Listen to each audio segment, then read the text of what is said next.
It's just different.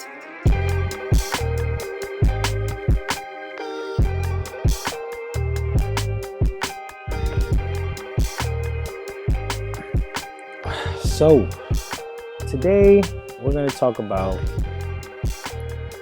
being progressive. I mean, you guys can't see me right now, but I mean, on that intro, I was dancing. I'm not going to lie. I was having a great time because I haven't done an episode in quite some time, but now that I am back, I'm excited. And the coolest part about it is that I got something to be excited about.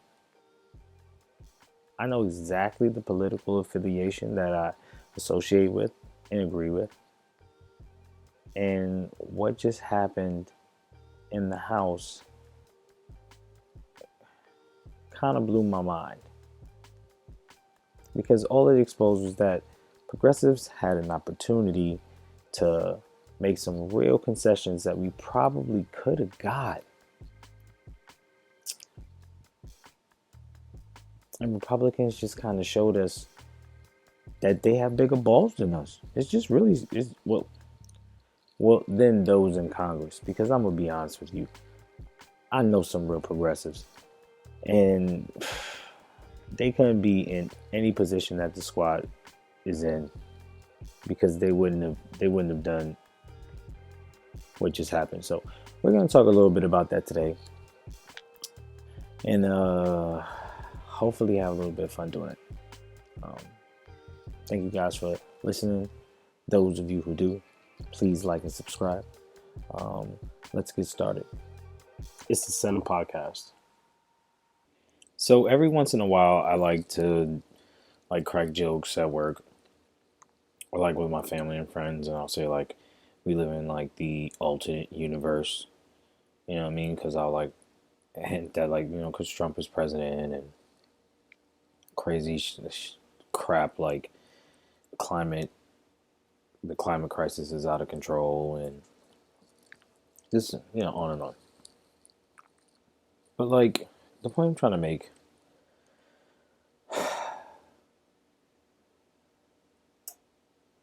I feel like for the first time I truly respect Republicans. And it's I can't even not even Republican regular people I see every day. I mean Republicans in Congress, just to see what they pulled off, I absolutely respect it. I really do. I can't wrap my head around why progressive Democrats, the squad in particular, didn't try half of that with half of that kind of energy. I mean, they all should have definitely attempted to try to push a button. And I get it. Please don't. It's not lost on me. Some Democrats are saying, it wasn't going to pass. And I get that point. But this coming from AOC, who used to say, I can't believe Nancy Pelosi has never had a speaker challenge. She's protest in front of her office. The things that the squad, at least I thought, stood for,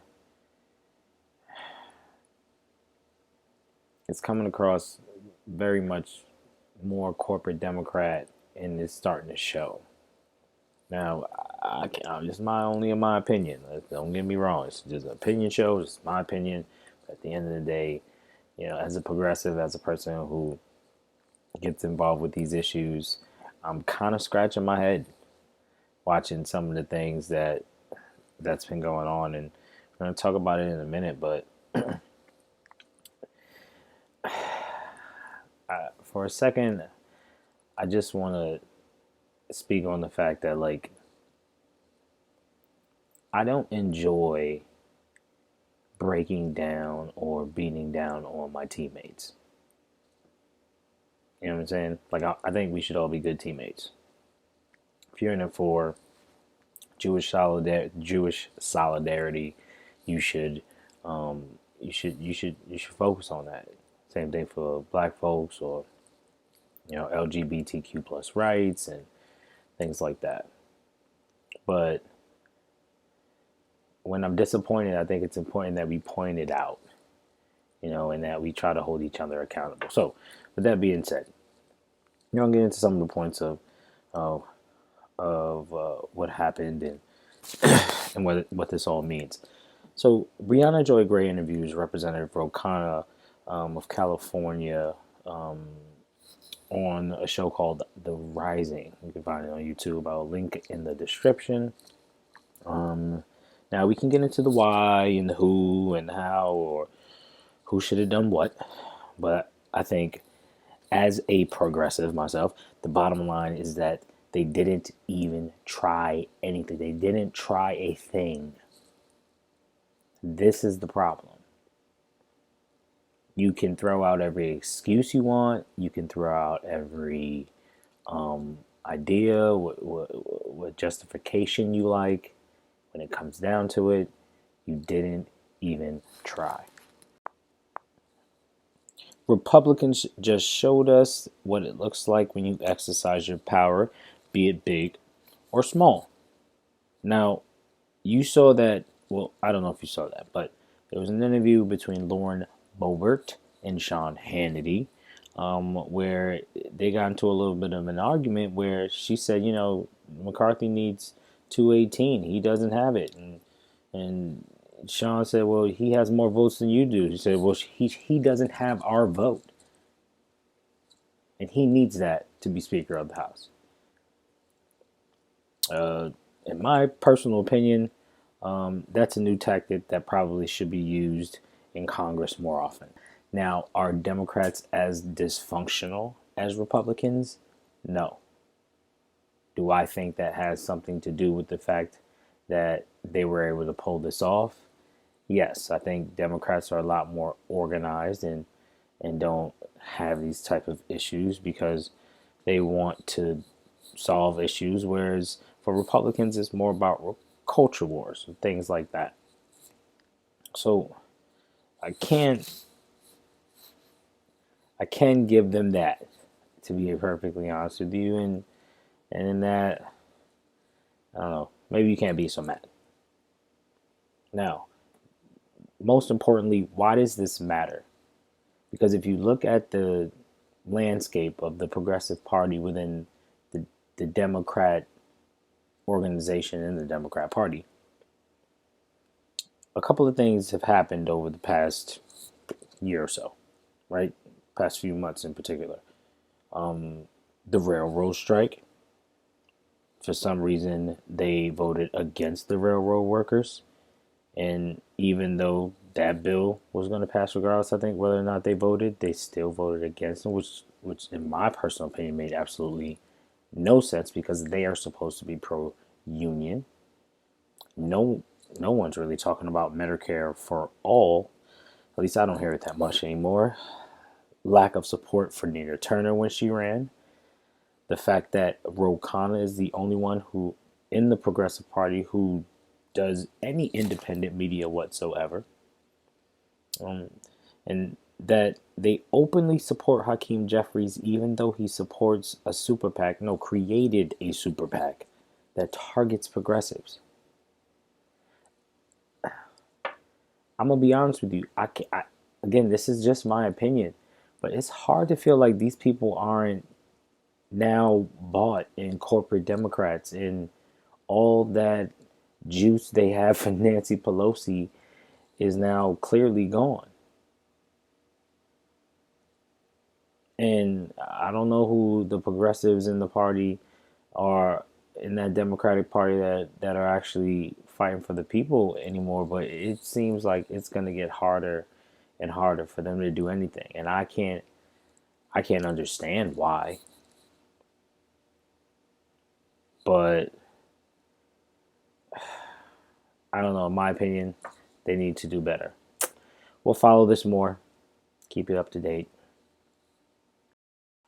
Okay, next I want to talk about what Republicans actually got, well, the Freedom Caucus Republicans actually got. In order for them to cast their vote for Mike McCarthy, they needed something called key concessions. Now, these key concessions will include a few important things. We'll go over them now. First, Kevin McCarthy will have to stay out of safe primaries. Now, what that necessarily means is that they can't insert any establishment Republicans into the primary if they want to. If there's this is already a safe Republican district, they just kind of have to stay out of it. That means no money or no outside influence. Let it be. Let the chips fall where they may, which is a big concession, given the fact that Democrats literally pumped money into Chantel Brown's campaign when she went against Nina Turner. Moving on, they want to cut domestic spending and defense spending. Also, 3 Freedom Caucus members will be on the Rules Committee, which is pretty damn important. I think that's one of the most important committees in the House of Representatives. This will help them advance policies rather than just block them like they were doing before. That's the committee that decides what bills will go onto the floor and if there are any amendments to these bills and who will author the amendments to the bills. Let's see, what else do they got here?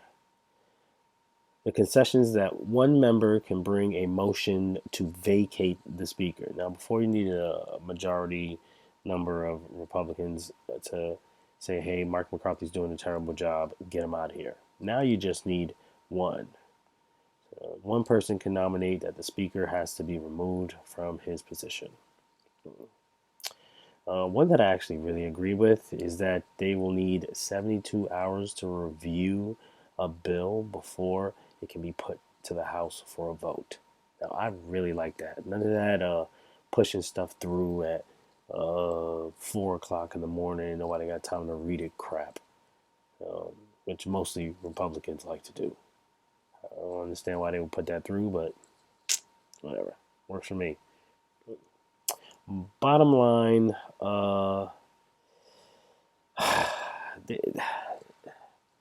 they, they get 1, 2, 3, 4 really serious key concessions here. Now, a lot of people have been saying that they haven't really got anything substantial, or the things that they got that were substantial, it was at the risk of alienating themselves from other Republicans. Okay, that may be true, but they can't jump into any more of their races. They have to put them on committees. They're gonna start to use they're gonna attempt to cut domestic spending and defense spending. Probably not really defense spending. Let's just be real. They're Republicans, but domestic spending, social programs, absolutely, that's going if they can. So I just want to make sure that I think we all have a general understanding of what really happened here. You know, in 2020, the squad had an opportunity to fight for Medicare for all during a pandemic and hold out. They didn't take the opportunity to do so. They said they were going to do so. They did not do so. It looks like Republicans took that strategy and actually applied it and got 4 significant things for it. Let's not pretend as if any of these people, Matt Gaetz or Lauren Boebert, care about having a good relationship with Mike McCarthy. They clearly don't. And in the meantime, they got more power. Got more power for their constituency, and they're part of the party. And I don't understand why progressives think that it's okay that the squad just rolled over and just handed it to Hakeem Jeffries, somebody who's openly antithetical towards the movement. again, have to. I don't understand. Like, I just have to keep repeat. It just sucks to have to repeat. Jeez. So, you know, at the end of the day, I hope something changes and we get to a place where the progressive movement or people in the grassroots movement can apply more pressure to people who go into office and claim to fight for progressive rights. Because this is kind of hard to watch. It's like they go up there and just give it some time and they're bought. I mean, hell, it's happening with Marjorie Taylor Greene in the Republican Party.